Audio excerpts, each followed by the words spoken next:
Hey, I'm Danielle Robay with Maximo, and if you think the stars light up the red carpet, wait till you see how magicians do it. I was thinking I'm about the right height. I could be Teller's stand-in if he's ever sick or something. Teller's taller than you by a lot. Okay, let's just pretend. A wicked lot. Teller's 5'10". How tall are you? We'll leave that to be shorter than 5'10" is what we're finding out right now. Okay, so what do you think the biggest advantage to your height is, and the biggest disadvantage to mine is? Those are those same questions, kind of. I can reach things that are high up, but I get a lot more concussions than you do. Thank God for that. I don't want any of those. Okay, so let's talk about the documentary. Please. What inspired you to make this? Why is art important in your life? Well, Tim has been my friend for 25 years. And we went out for a big hairy steak in Vegas, like you're supposed to. And over supper, Tim said that he was going to tear down a wall of his warehouse in San Antonio and use a machine that hadn't been used for 350 years that he rediscovered and paint an exact Vermeer in San Antonio over the next few years after building the whole room and all the furniture and everything. And I said, you know, maybe we should set up cameras while you do that. And you were the right guy to go to because you're... Well, I'm the only guy. I'm his friend. I mean, he wasn't shopping this around. He had no intention of making a movie. Well, when you started your career, it was a magic show, and you turned it into a plethora of other things. Yeah, as it turns out, Tim's Vermeer, all done with mirrors. It's true. And what was the most exciting part about making this for you? Well, you know, it's the finished painting. It's the finished painting. It's how close he came, what it looks like. You know, the whole time you're just waiting for that. For me, it might have been when we did our first screening of it and people were just knocking each other over to get to the painting. I really liked that a lot. Teller, I want to know who your favorite person is that also goes by one name. Cher, Prince, or Madonna? Prince. Really? Yes. You're a music guy? I identify with Prince. Why? Because he's a guy.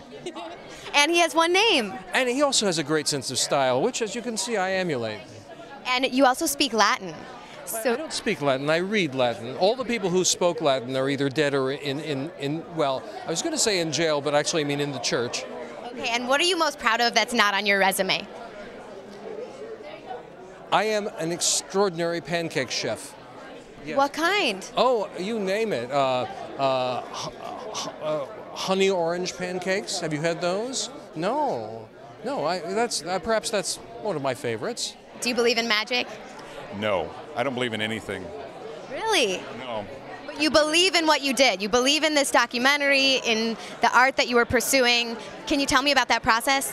Well, that is a human ability, you know. It doesn't require any supernatural. I mean, it was incredibly hard work to make this painting.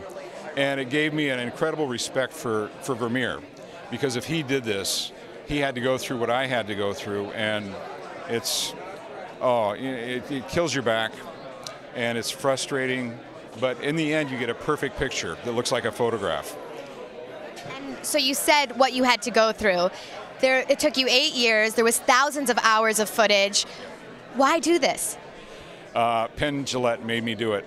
You know, I just had this kind of casual idea that I thought I figured out how Vermeer painted, and Penn said, we got to make a movie about this.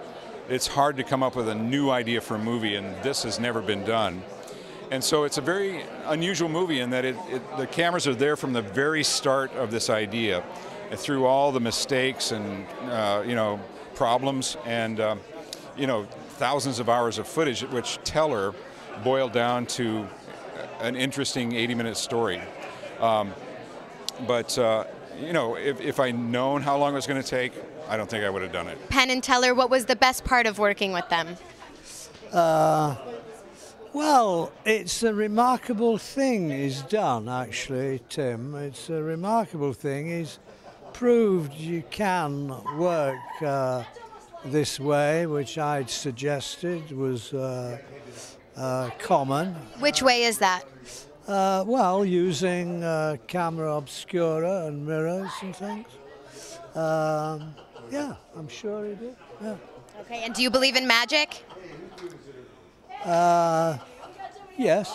Thanks so much for watching. I'm going to go have these magicians make me disappear.